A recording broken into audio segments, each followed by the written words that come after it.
Students, in previous lectures, we learn definition, sampling unit, sample and population, types of sampling, random sampling, with replicates, without replicates, lottery methods, use of random number tables. And now in today's lecture, we are going to learn systematic sampling, stratified sampling, non-random sampling, purpose sampling methods, quota sampling, need of randomness, achieving randomness, and merits and limitations of various sampling methods. Now the third method of simple random sampling is systematic random sampling. Researchers use the systematic sampling method to choose the sample members of a population at regular intervals. It requires the selection of starting point for the sample and sample size that can be repeated at regular intervals. This type of sampling method has a predefined range, and hence this sampling technique is the least time consuming. For example, a researcher intends to collect a systematic sample of 500 people in a population of 5,000.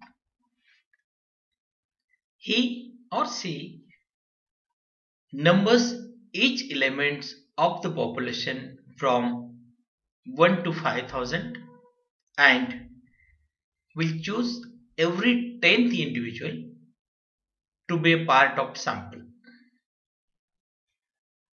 Total population divided by sample size, that means total population is 5,000 divided by 500 samples is equal to 10. What are the advantages and disadvantages of systematic random sampling? Now we see the merits of systematic random sampling. In systematic sampling method, all units of sample need not be selected, so that the job of preparing so many slips equal to the size of the population and then drawing many slips equal to the size of sample can be avoided. This method is very simple and hence reduces the time, cost, and other resources. Demerits of systematic random sampling. The method is used only when complete population arranged in order is available. Now the fourth and last method of random sampling is stratified random sampling. Stratified random sampling is a method in which the researcher divides the population into smaller groups that don't overlap but represent the entire population. While sampling, these groups can be organized and then draw a sample from each group separately. For example, a researcher looking to analyze the characteristics of people belonging to different annual income divisions will create strata, that means groups, according to the annual family income. For example, less than 20,000, less than 21,000, less than 30,000, less than 31,000, 40,000, 41,000 to 50,000, etc. By doing this, the researchers concludes the characteristics of people belonging to different income groups. Marketers can analyze which income groups to target and which one is eliminate to create a roadmap that would bear fruitful results. Now, the merits of stratified random sampling. The method provides good representation for all strata in the population. The method provides estimates of higher precision compared to the simple random sampling. In case of stratified sampling, the spread of sampling units is relatively less, and hence the method saves money, time, and resources. Demerits or disadvantages of stratified random sampling. Sometimes it is very much difficult to divide the population into homogeneous strata, that means groups. If different groups of population are overlapping, then it is difficult to manage such sample. Now, uses of probability or random sampling. There are multiple uses of probability sampling. They are a reduced sample bias. Using the random sampling method, the bias in the sample derived from a population is negligible to non-existence. The selection of sample mainly depict the understanding and the inference of the research. Probability sampling leads to higher quality data collection as the sample appropriately represent the population. Second, diverse population. When the population is vast or large and diverse, it is essential to have adequate representation so that the data is not skewed towards one demographic. For example, if Square would like to understand the people that could make their point of scale devices, a survey conducted from a sample of people across the US from different industries and socio-economic background helps. And now third is create an accurate sample. Probability or random sampling helps the researchers plan to create an accurate sample. This helps to obtain well-defined data. Friends, we learn the random sampling method and various types of this random sampling method, and now we are going to study the second method is known as types of non-random or non-probability sampling method. The non-probability method is a sampling method that involves a collection of feedback based on a researcher or statistician sample selection capability and not on a fixed selection process. In most situations, the output of a survey conducted with a non-probable sample leads to skewed results, which may not represent the desired target population. But there are situations such as the preliminary stage of research or cost constraints for conducting research where non-probability sampling will be much more useful than the other type.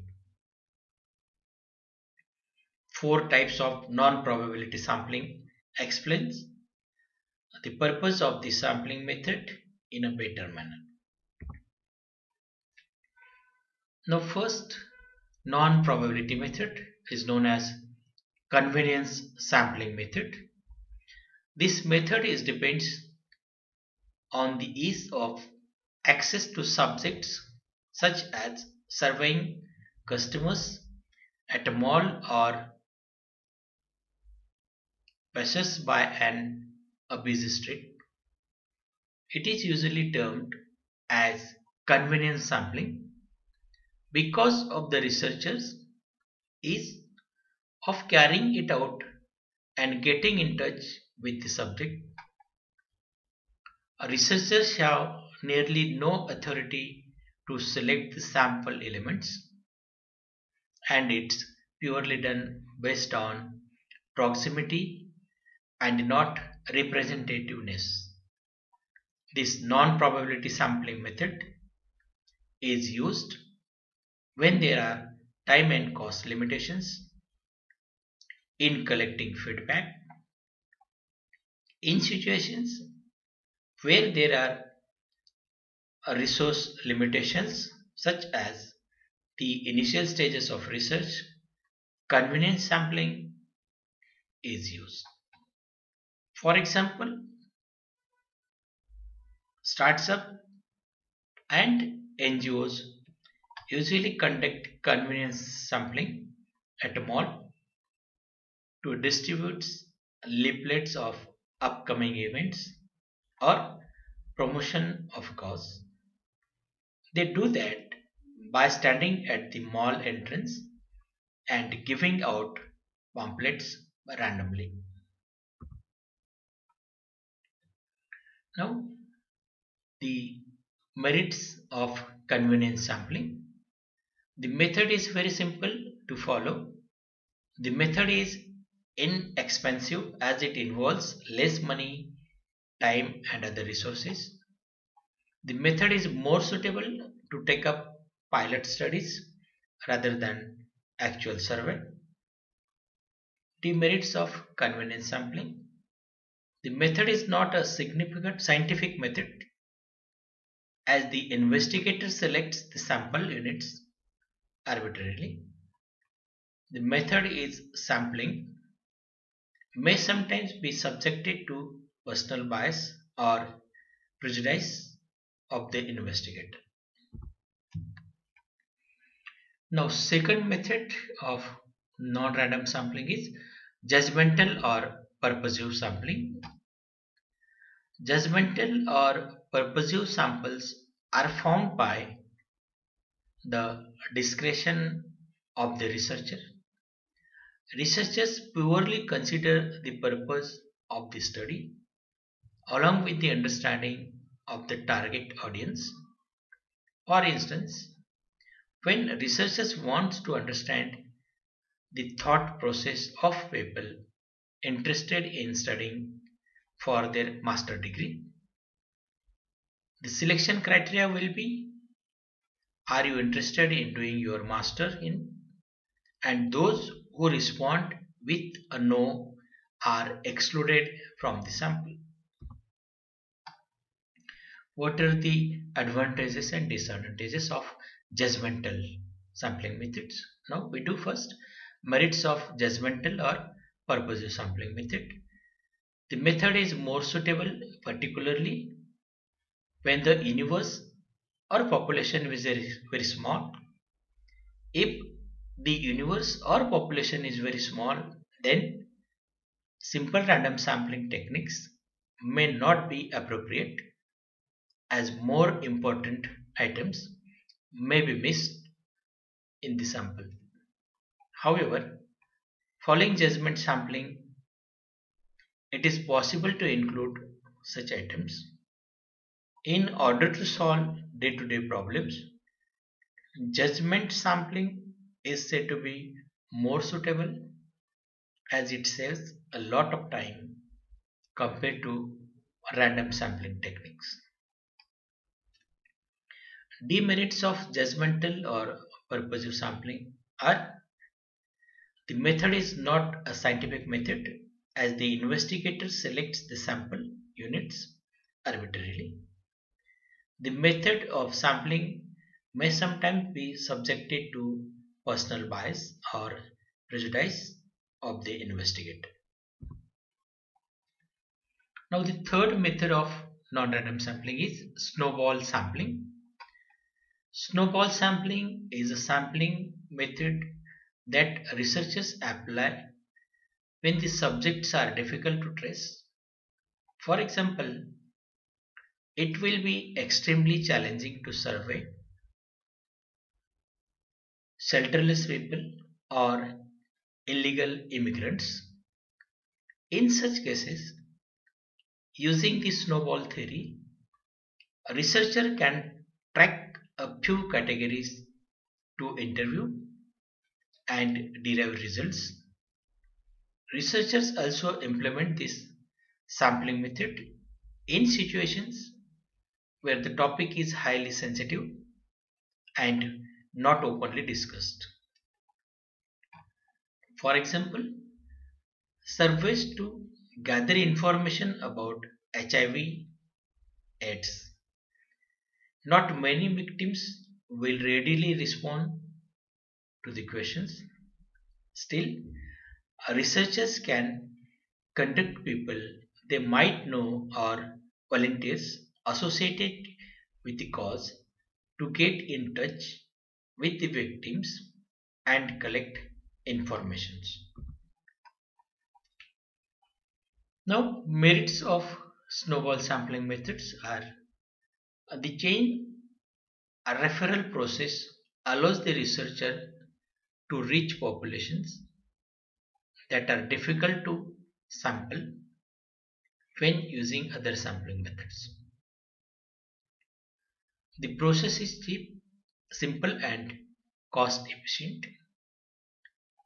This sampling techniques needs little planning and fewer workforce compared to other sampling techniques. It allows for studies to take place where otherwise it might be impossible to conduct because of a lack of participants. Snowball sampling may help you to discover characteristics about a population that you weren't aware existed. For example, the casual illegal downloader versus the for profit downloader.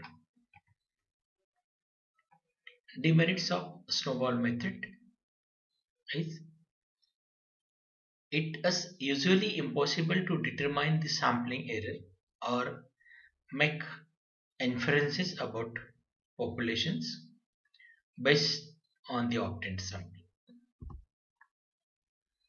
And now the last and fourth method of non-random sampling is quota sampling.